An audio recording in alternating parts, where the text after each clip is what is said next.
atención. Quiero decirle, hermano, que esta palabra que vamos a ver esta mañana demanda mucha atención de nosotros. Fíjese que para poder captar la idea principal demanda mucha concentración. Yo le voy a pedir que mantenga su mente concentrada para que le pueda extraer, ¿verdad?, la verdad bíblica que hay detrás de esta palabra. Acuérdese, hermano, que estamos en la serie sobre el peregrinaje de Israel desde Egipto hasta la tierra prometida.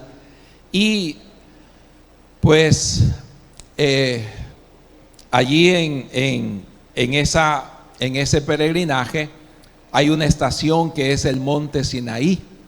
Allí al pie del monte, hermanos, es un monte famoso que está en la península arábiga, siempre en Egipto, pero en la parte de la península, porque allí, hermanos, es que Dios dio la ley y los 10 mandamientos. ¿Estamos aquí, hermano? Ahí es donde Dios dio la ley y ahí es donde Dios dio los 10 mandamientos. Y por eso, hermanos, el tema de esta mañana, ¿cuál es? La ley y el orden, los mandamientos del monte Sinaí. Allí Dios les dio los 10 mandamientos, pero también, hermano, no solo los 10 mandamientos. Dios les dio más leyes. Dios les dio más leyes con respecto a la compensación, con respecto a indemnización, con respecto a la esclavitud, con respecto a la higiene, etcétera, etcétera. Pero los más conocidos para nosotros son los 10 mandamientos, ¿verdad? Por eso, hermano, un recordatorio de los 10 mandamientos es: no tendrás dioses ajenos delante de mí, ¿verdad? Fue parte de los 10 mandamientos.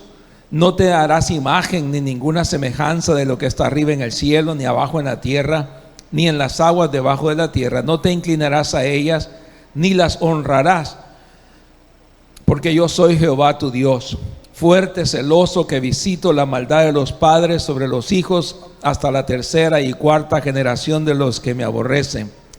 Y hago misericordia a millares, a los que me aman y guardan mis mandamientos. El número 3 es: no tomarás el nombre de Jehová tu Dios en vano. Acuérdate del día de reposo para santificarlo. Honra a tu padre y a tu madre para que tus días se alarguen en la tierra que Jehová tu Dios te da. No matarás, no cometerás adulterio, no hurtarás, no hablarás contra tu prójimo falso testimonio, no codiciarás la casa de tu prójimo, no codiciarás la mujer de tu prójimo, ni su siervo, ni su criada, ni su buey, ni su asno, ni cosa alguna de tu prójimo. Así que, hermanos, en este día, el propósito de esta meditación es que cuál es la función de la ley dada por Dios y cuál fue el propósito de la ley. O sea, ¿para qué Dios dejó la ley? ¿Para qué Dios mandó los 10 mandamientos? ¿Para qué Dios, hermanos, con qué propósito Dios los dio? ¿Estamos aquí esta mañana? Ok. 4 cosas rápidamente. Número 1, hermanos, la ley fue dada por Dios para mostrar qué es pecado. En el sentido, hermanos amados, la gente puede decir: bueno, yo he hecho esto incorrecto, pero como nadie me ha dicho que esto es incorrecto, yo lo puedo hacer.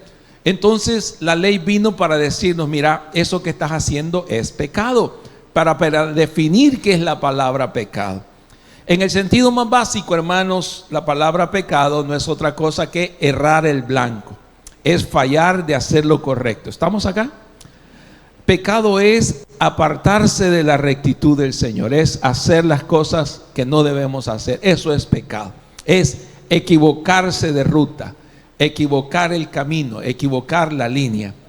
Entonces, la Biblia nos dice algunos detalles. Por ejemplo, pecado es infringir, es transgredir, es quebrantar. El pecado es iniquidad, es hacer algo ilegal. Primera de Juan 3:4 dice: todo aquel que comete pecado infringe también la ley, pues el pecado, ¿qué es? Infracción de la ley. Eso es pecado. Toda irrectitud, oiga bien, toda irrectitud es pecado. Todo lo que no es correcto es pecado. Toda injusticia es pecado.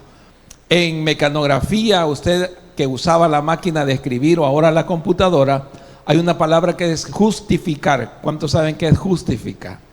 Justificar es alinear. Entonces, justificar es estar en esa rectitud del Señor. No estar justificado es salirnos de esa rectitud del Señor. Entonces, hermano, la ley sirvió para que nosotros le diéramos nombre a los deseos de nuestra naturaleza pecaminosa. Dice allí, Romanos 7:7, ¿qué diremos pues? ¿La ley es pecado? En ninguna manera. Pero yo no conocí el pecado sino a través de la ley, porque yo tampoco supiera qué es la codicia si la ley no dijera, no codiciarás. Entonces, yo sé que codiciar es pecado porque la ley dice, no codiciarás. Entonces, la ley vino para ponerle nombre al pecado. Por decirlo así, hermano, con el tema de las maras, se reunían los muchachos, pero no era delito. Hasta que vino la ley y dijo que se iba a llamar reuniones ilícitas. ¿Estamos aquí? Entonces se tipificó como pecado. Por eso es que, hermano, ahora, ¿qué pasa entonces si usted no sabe que algo es pecado? Fíjese bien, si no hay ley, entonces no hay culpabilidad. Si no hay ley, ¿de qué me va a acusar Dios? Si no hay una ley.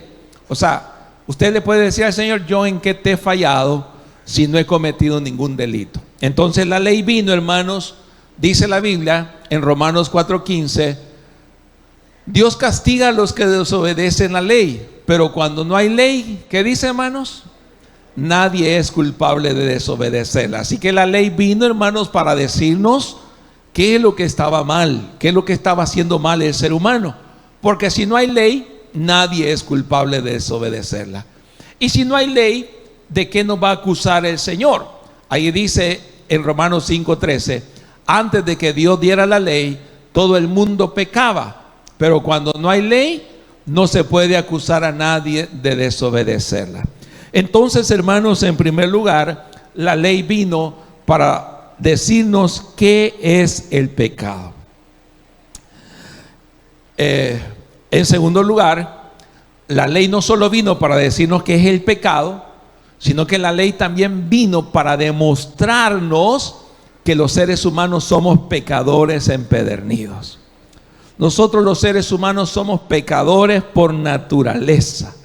Desde que nacemos traemos esas dos naturalezas en nuestras vidas que están luchando dentro de nosotros.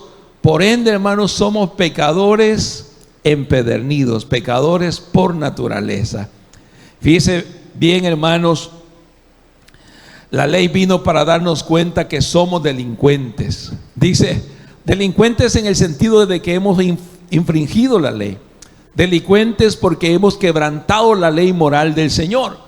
Dice Romanos 5:20, pero la ley se introdujo para que el pecado saliera a luz, para que el pecado abundase, o sea, se demostrase que era pecado. Mas cuando el pecado abundó, sobreabundó la gracia. Y la ley también sirve para ver lo que estamos haciendo incorrectamente.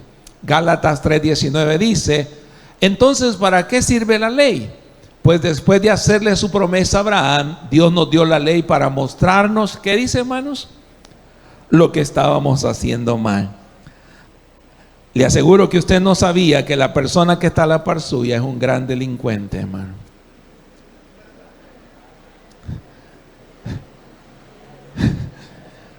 ¿Entiende? ¿Sabe cuál es el problema? ¿Por qué no nos consideramos delincuentes? Porque nosotros basamos la delincuencia en base a las leyes de esta tierra, ¿verdad? Pero por ejemplo, hermano, el adulterio no está tipificado como delito en ningún código penal del país. Pregunto, ¿entonces es correcto? ¿Se da cuenta? Mentir no está tipificado. Bueno, sí hay dar falso testimonio, ¿verdad? Pero no lo consideramos como delito. Pero hermano, en realidad la ley vino para demostrarnos que todos los que estamos aquí esta mañana, incluyendo su pastor, yo también soy un delincuente. Porque delincuente es alguien que ha delinquido, que alguien que ha quebrantado la ley. los que son abogados, ¿cuántos son abogados acá? Levanten la mano los profesionales del derecho que están aquí esta mañana. Ya no quieren levantar la mano. Bueno, yo sé que estarán por ahí, o quizás ya vinieron en todos los cultos anteriores, ¿verdad?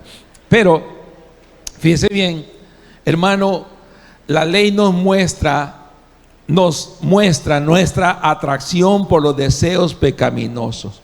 La ley vino para demostrarnos, hermanos, de que el ser humano por naturaleza siempre tiende a hacer lo incorrecto. La curiosidad mató al gato.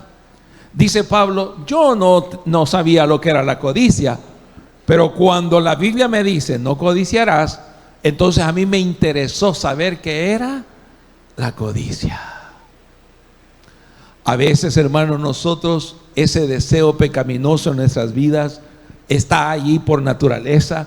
Y mire lo que dice Romanos 7, 8 a 9. Mas el pecado, tomando ocasión por la ley, por el artículo de la ley, produjo en mí toda codicia, porque sin ley el pecado está muerto. Y yo sin la ley vivía en un tiempo, pero una vez vino el mandamiento, el pecado revivió y yo morí. En otras palabras, hermano, lo que Pablo está queriendo decir aquí es que el ser humano, todo lo que le prohíben, eso quiere hacer, ¿sí o no?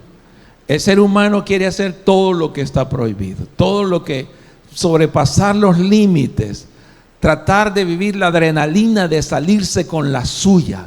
O sea, más el salvadoreño, hermano, que le gusta la viveza y dice, lo hice y nadie se dio cuenta, lo hice y nadie se fijó, lo hice y no me atraparon. ¿Estamos aquí, hermano? Entonces Pablo dice, la ley sirvió para despertar en nosotros, para darnos cuenta que en nosotros siempre está ese deseo de hacer lo incorrecto. Por lo tanto, hermanos, como dice ahí, la curiosidad mató al gato, ¿verdad? Y fíjense bien, la ley nos muestra que la naturaleza carnal siempre quiere sobrepasar los límites no permitidos por Dios. Hay un dicho que dice, echa la ley, echa la trampa. O sea, el maestro dice, no copiarás, pero yo me voy a rebuscar. ¿Está conmigo todavía acá, hermano? Pero yo me voy a rebuscar cómo copio. ¿Cuántos de ustedes copiaron alguna vez, hermano? Gracias, solo un hermano sincero hay aquí. Yo copié. Hermano, ahora no le pregunto los métodos de su copia, hermano, porque eso es otra cosa, ¿verdad? Eso es otra cosa.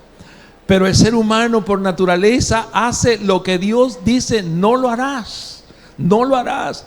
Entonces, hermano, la ley nos muestra, oiga bien, dice Pablo, lamentablemente los mandamientos que debieron haberme acercado al Señor, a mí me resultaron para muerte, porque el pecado, tomando ocasión por el mandamiento, me engañó y por medio de él me mató. Algo que usted tiene que saber, hermanos, que todo pecado es un engaño de Satanás.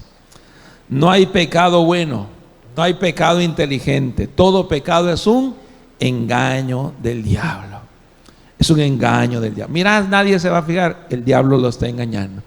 Mira que eso no es malo, el diablo lo está engañando. Entonces, hermano, para rematar este segundo punto, de darnos cuenta, hermanos, de que somos pecadores, de que somos delincuentes. Fíjese bien, dice la Biblia, Jesucristo dijo, ¿dónde está, oh muerte, tu aguijón? ¿Y dónde, oh sepulcro, tu victoria? Ya que el aguijón de la muerte, ¿cómo se llama, hermanos? Pecado. El pecado mata. El pecado mata. ¿Y cuál es la base para tipificar el pecado?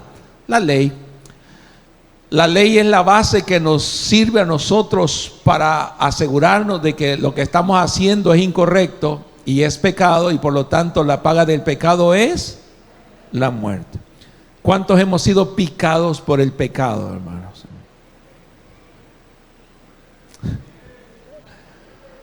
Todos. No hay nadie aquí, hermano. No hay nadie aquí que no haya sido picado por el pecado. Todos fuimos picados por el pecado, por el aguijón del pecado. Pero hermanos amados, eso nos demuestra de que nosotros sí o sí somos pecadores empedernidos.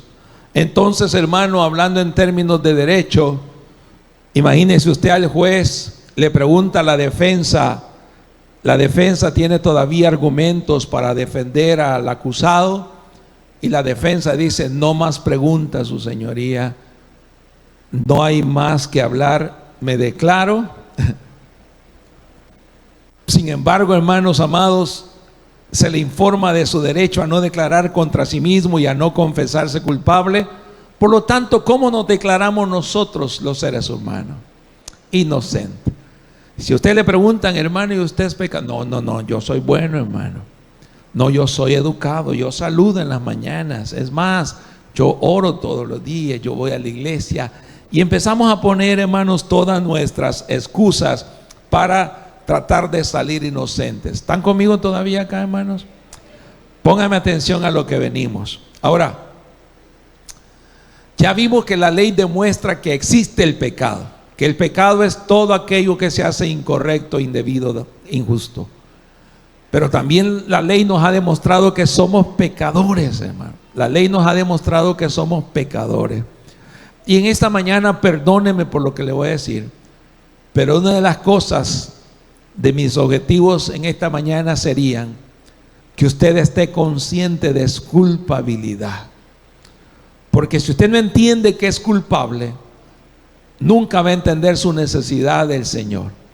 Si usted no entiende que es culpable, nunca va a entender su necesidad de ser perdonado por el Señor. Por eso, hermano, la tercera cosa que vamos a ver esta mañana es: la ley nos muestra el carácter santo, justo y bueno de Dios. ¿Qué quiere decir con esto, pastor? ¿De dónde salieron los 10 mandamientos? ¿Por qué Dios puso los 10 mandamientos? ¿Será que Él tiró una moneda al aire y dijo: si cae cara pongo no matarás, y si cae corona pongo sí matarás? ¿Qué me invento? ¿Creen que así fueron los 10 mandamientos? Fue una invención de Dios, no tenía nada que hacer y a ese le ocurrió. Dijo: voy a molar a esta gente, voy a molestar a esta gente, les voy a poner normas. Hermano, no. Todos los 10 mandamientos vienen de la naturaleza de Dios. ¿Cómo es el Dios a quien servimos? Justo, santo y bueno. Santo, justo y bueno. ¿Cómo es el Dios a quien servimos, hermano? Santo, justo y bueno. Le voy a poner un ejemplo. En mi casa, es que obviamente usted sabe que no hay hogares perfectos, y no lo digo para que usted se diga: wow, qué hogar más bonito el del pastor. No, pero tenemos nuestra hija menor, por ejemplo. Ella es de carácter intenso, ella es fuerte en todo sentido y es intensa. Entonces, de chiquita ella gritaba, ¿verdad? Gritaba en la casa. Y yo un día me le acerqué, obviamente con palabras suaves, porque a veces nosotros decimos: no grite. Y yo, no. Entonces, la psicología inversa. Me acerco y le digo: hija, no grite. ¿A quién ha oído usted gritar aquí en la casa? Entonces, póngame atención a esto. ¿Por qué? Porque yo le puedo poner como norma en mi casa: no gritarás. ¿Y por qué puedo poner ese mandamiento en mi casa: no gritarás? Porque los papás no gritamos. ¿Está aquí conmigo, hermano? Entonces, como yo no grito, en mi naturaleza yo soy tranquilo, digamos, entre comillas. En mi naturaleza es que yo soy calmado y pacífico. Yo puedo poner esa norma en la casa, que los que están en mi casa sean tranquilos, calmados y pacíficos. Ahora, ¿de dónde salieron los 10 mandamientos? Del carácter santo, justo y bueno de Dios.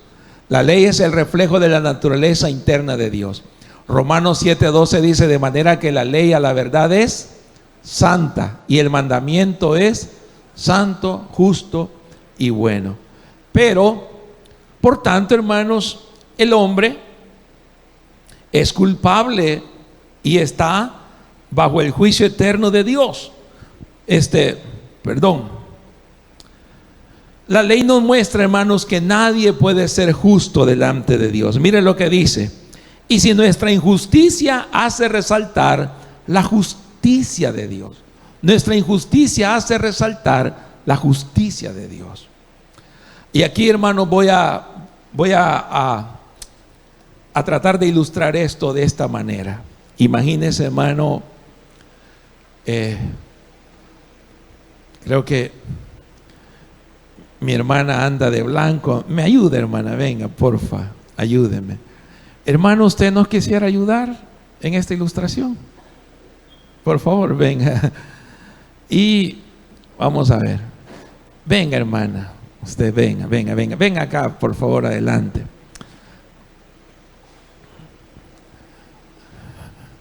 Amén. Y, ok, gracias, aquí está bien. Véngase para acá. Hermana, ¿de qué color es su blusa? ¿De qué color es su blusa? Blanca. Blanca. Hermano, ¿de qué color es su camisa? Blanca con parches. Blanca con parches, dice. ¿Y de qué color es su blusa, hermano? Blanca. Venga usted, hermana.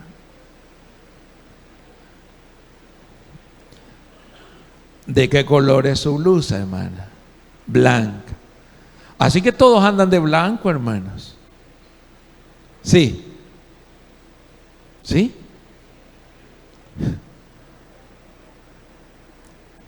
Pero hay diferencias en los blancos. ¿Sabe qué es lo que le quiero ilustrar esta mañana? Todos decimos que andamos de blanco, pero Dios de allá del cielo dice: mira mi blanco, ¿se compara con el tuyo? ¿Es tan blanco tu vestido como el mío?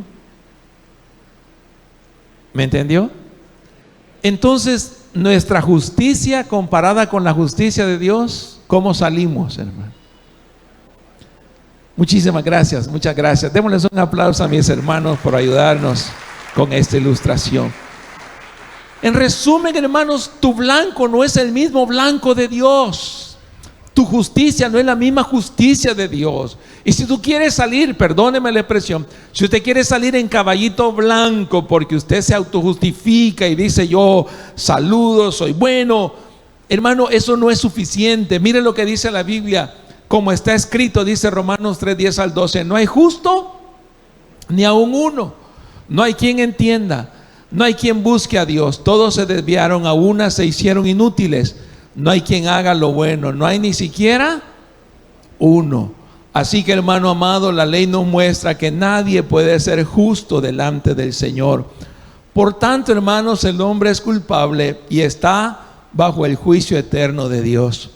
Romanos 3:19 al 20 dice: pero sabemos que todo lo que la ley dice, lo dice a los que están bajo la ley, para que toda boca se cierre y todo el mundo quede bajo el juicio de Dios, ya que por las obras de la ley ningún ser humano será justificado delante de él, porque por medio de la ley es el conocimiento del pecado. Lo que quiere decir Pablo aquí es: ya te diste cuenta que hay pecado, ya te diste cuenta que eres pecador, y por lo tanto, como eres pecador, todo el peso de la ley va a caer sobre ti. ¿Estamos aquí, hermanos amados? Los que estamos aquí somos merecedores del justo juicio de Dios. Debería habernos caído todo el peso de la ley porque somos delincuentes espirituales. Pero, hermanos, el veredicto final del ser humano es culpable. La defensa se queda sin argumentos. El juez pregunta: ¿tienen algo más que decir? Y la defensa dice: no más preguntas, su señoría. Nos declaramos culpables. Mire lo que dice Romanos 1:18 al 20: porque la ira de Dios se revela desde el cielo contra toda impiedad e injusticia de los hombres que detienen con injusticia la verdad, porque lo que de Dios se conoce les es manifiesto, pues ya Dios se lo manifestó. Porque las cosas invisibles de Él, su eterno poder y deidad, se hacen claramente visibles desde la creación del mundo, siendo entendidas por medio de las cosas hechas. De modo que, ¿qué dice, hermanos?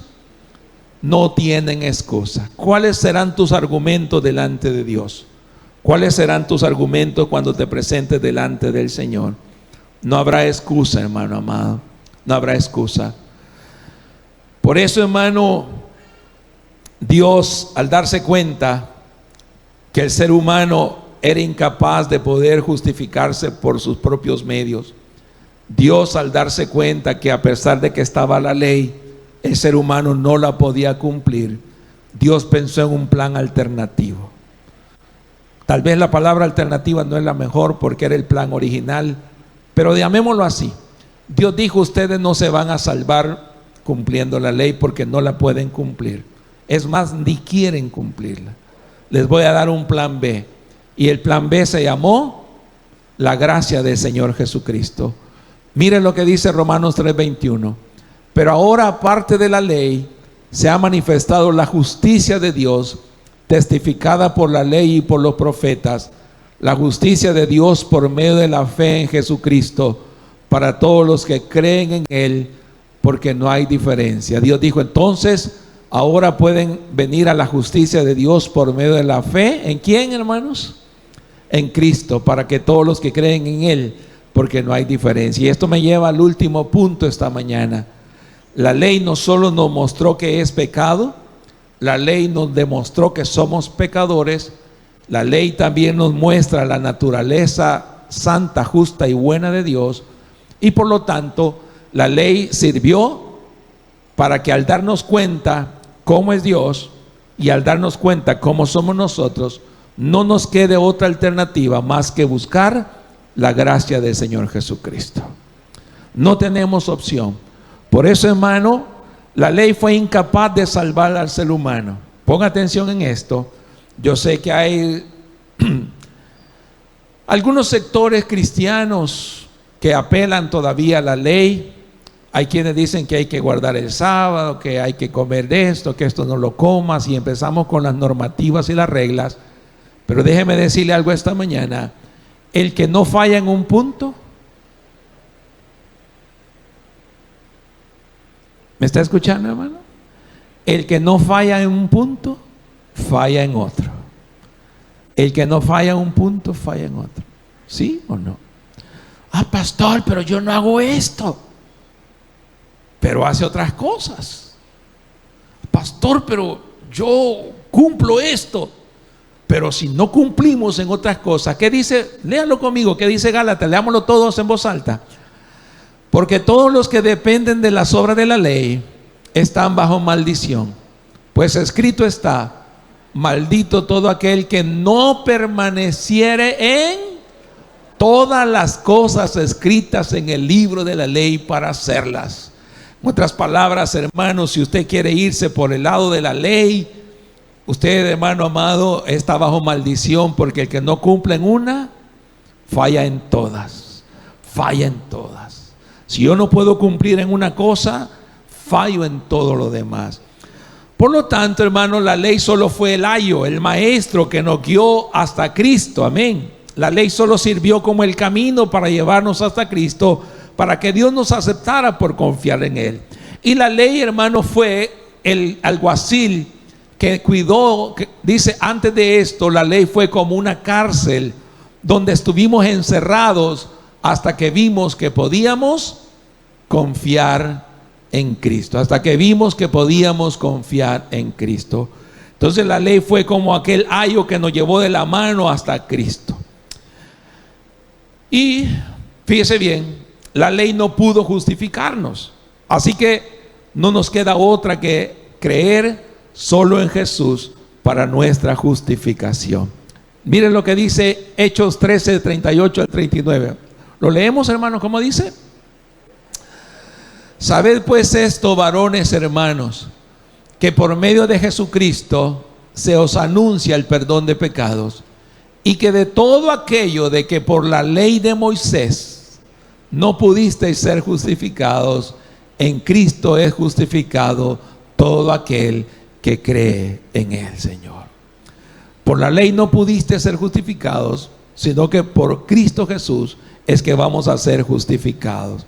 Entonces, hermanos, aquí viene un punto aquí donde se pone interesante la cosa. Póngame atención. Entonces, pastor, la ley ya no hay que cumplirla. Aquí es donde viene la cosa. Mire, usted un día se va a presentar ante el gran juicio del trono blanco delante del Señor. Ahí hay un juez donde vamos a llegar todos y se nos va a juzgar. ¿Y en base a qué? En base a la ley. En base a la ley. La ley no ha sido abolida. La ley está vigente. ¿Sí? La ley está vigente. Vamos a ser juzgados en base a la ley. Pero Dios, sabiendo que no podemos cumplir la ley, nos dio una alternativa. Y fue la gracia del Señor Jesucristo. Amén. La gracia de Cristo Jesús. Ayúdenme. Y aquí ya preparando el aterrizaje, hermanos, le voy a poner esta ilustración que escuché en una prédica una vez.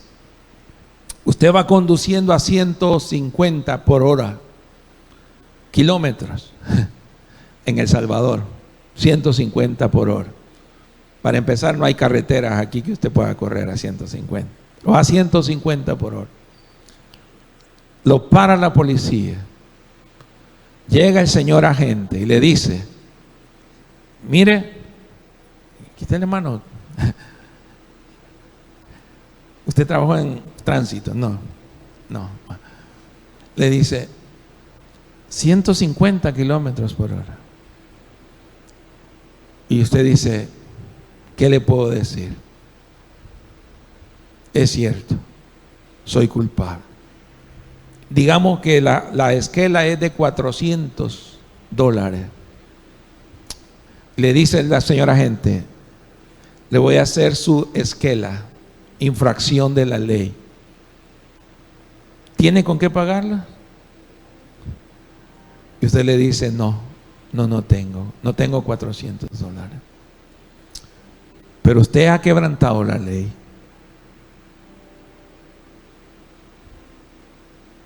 Usted puede renegar si quiere. Hay gente que rompe la esquela, otros la tiran.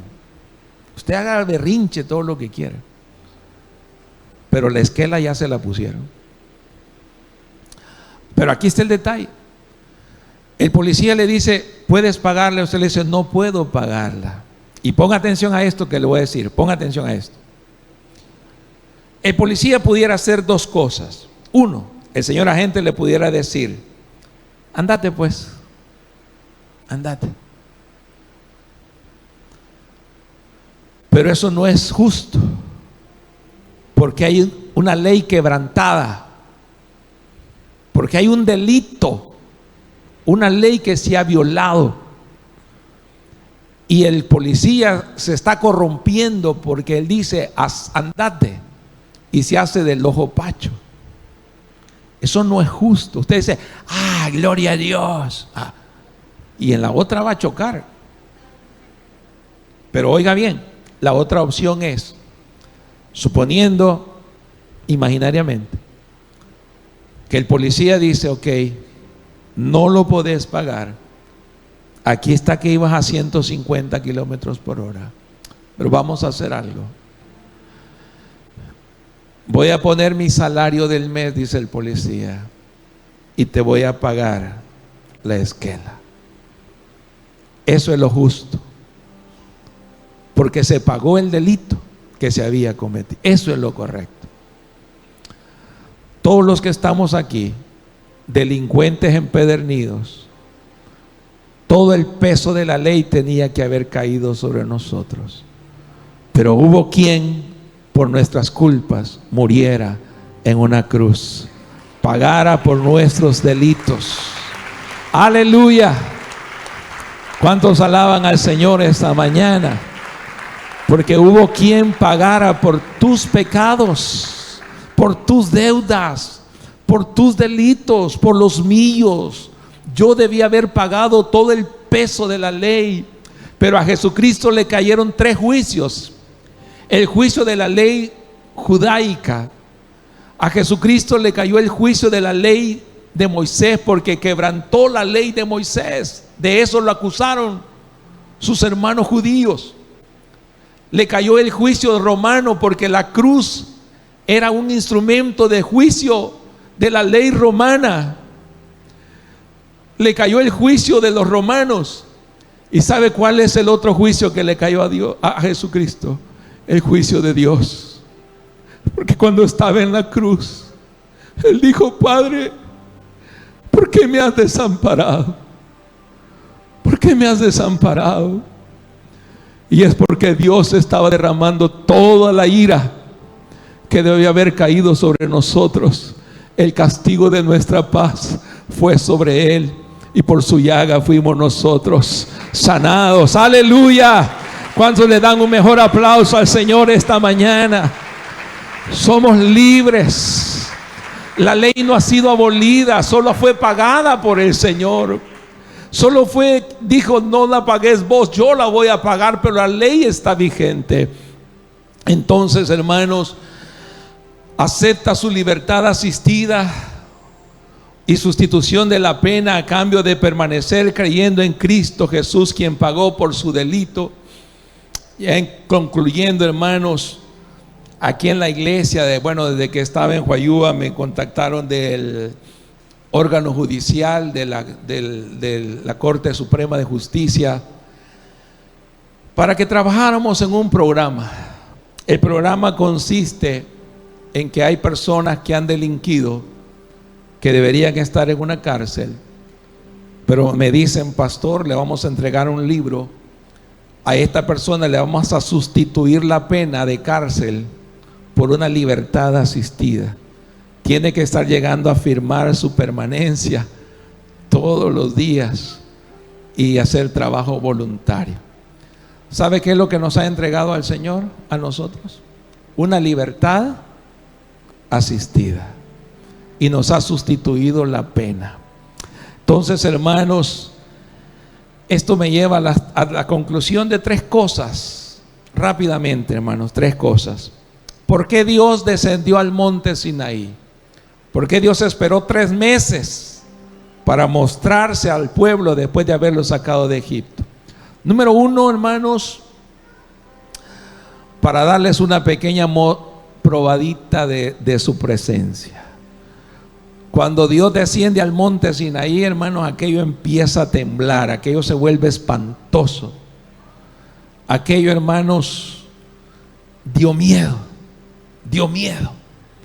Dice la Biblia que a Moisés se le aguadaron las piernas y empezó a temblar de miedo. Dijo: no, eso es tan espantoso, eso es tan terrible. Cuando Dios se mostró en el monte Sinaí, la gente dijo: Moisés, es demasiado para nosotros. Acércate vos a Dios, nosotros no, porque vamos a morir. Y entró la segunda cosa, hermanos, que es el miedo. Yo quiero enfatizar en esta parte, hermano, porque nosotros conocemos el lado amable de Dios, conocemos el lado cariñoso del Señor Jesús. Nosotros, cuando pensamos en Jesús, pensamos en aquel personaje de las películas que habla así en cámara lenta, algo frisado: hola a vosotros, que se sube en un burrito. Pero, hermano, la otra cara, la otra versión de Dios, ¿cuál es? La gloria de Jehová cayó en el Sinaí, y aquel monte temblaba porque Dios estaba ahí. La otra versión de Dios es una visión espantosa que no hay quien vea y viva, que a la presencia de Jehová tiembla la tierra. La otra versión de Dios es: que tú vistes, oh mar, que huiste, y tú, río Jordán, que te volviste atrás. Esa es la otra versión de Dios. ¿Y por qué quiero enfatizar en esto? Porque Dios descendió también para que su pueblo aprendiera lo que es el temor de Dios. Repita conmigo: temor de Dios. ¿Y para qué nos vamos a hacer chibola? Temor es miedo. Miedo. A Dios no solamente es amor, sino también hay que tenerle miedo. Pregúntele a mi hija Roy. Ella me ama y sabe que yo la amo. Pero pregúntele si también me tiene miedo.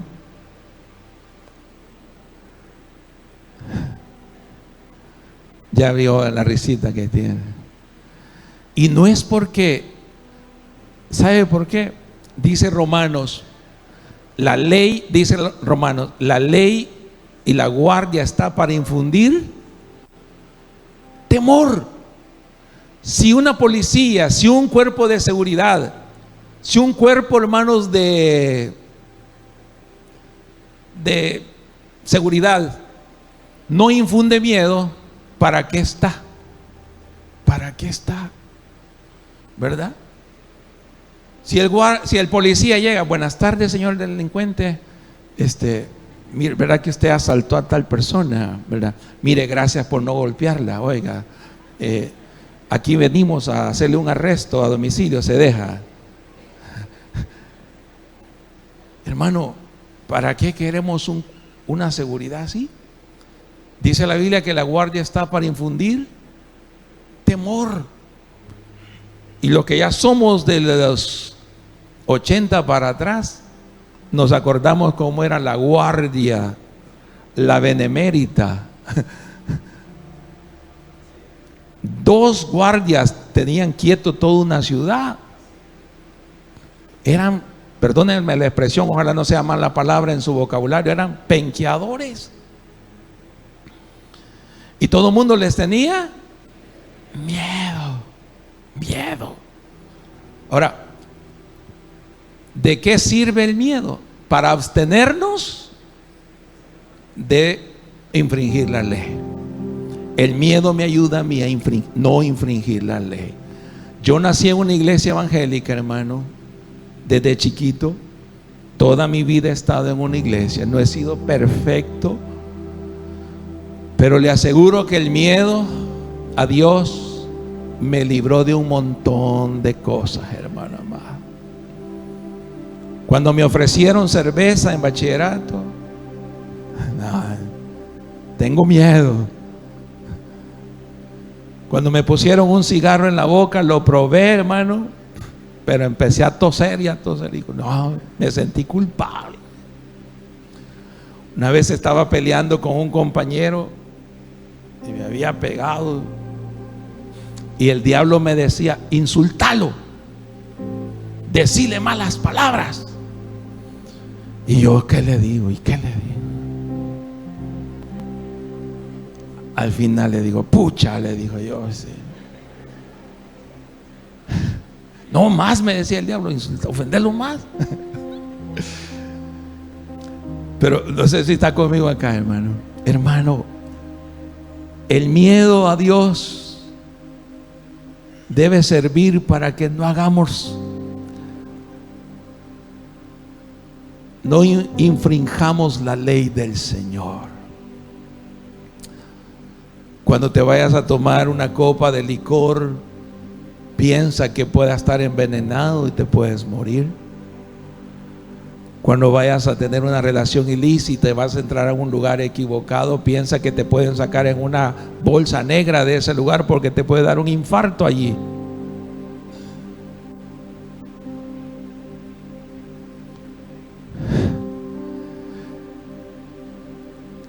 ¿Entienden por qué es necesario el miedo? Yo le tengo miedo a Dios, hermano amado. Dios me ama y es mi mejor amigo, pero prefiero la versión de amistad que la versión de miedo, porque Dios también es. Ahora mire, leamos y terminamos acá. Y oyó Jehová la voz de vuestras palabras cuando me hablabais, y me dijo Jehová: he oído la voz de las palabras de este pueblo que ellos te han hablado. Bien está todo lo que han dicho. ¿Qué es lo que desea Dios, hermano? ¿Quién diera, dice Dios, que tuviesen tal corazón, que me temiesen y guardasen todos los días todos mis mandamientos? Pero ¿cuál es la finalidad de los mandamientos? Para que a ellos y a sus hijos les fuese bien para siempre. ¿Qué desea Dios para nosotros, hermano? Que nos vaya bien para siempre. Amén. Muchas gracias por escuchar esta predicación. Te lo agradecemos de lo más profundo de nuestro corazón. Ahora quisiéramos invitarte a que este día sea un gran día para tu vida, que recibas el mejor regalo que puedes recibir en este mundo, que es el regalo de la vida eterna, que solo la puede dar el Hijo de Dios, el Señor Jesucristo, el cual te lo ofrece de una manera gratuita. No te ofrece una iglesia, no te ofrece una religión, solo te ofrece eso, la vida eterna. La Biblia dice que si hoy escuchas su voz, no endurezcas tu corazón. ¿Te gustaría recibir el regalo de la vida eterna hoy? Si es así, repite conmigo esta oración. Señor, muchas gracias por dar a tu Hijo Jesucristo para morir por mis pecados. Soy pecador, yo me arrepiento, te pido que me perdones. Ahora, Señor, te recibo como el Salvador de mi vida y por favor, escribe mi nombre en el libro de la vida eterna para estar contigo para siempre. En el nombre de Jesús. Amén y amén. Gracias por escuchar esta palabra. Reúnete con nosotros y serás bienvenido.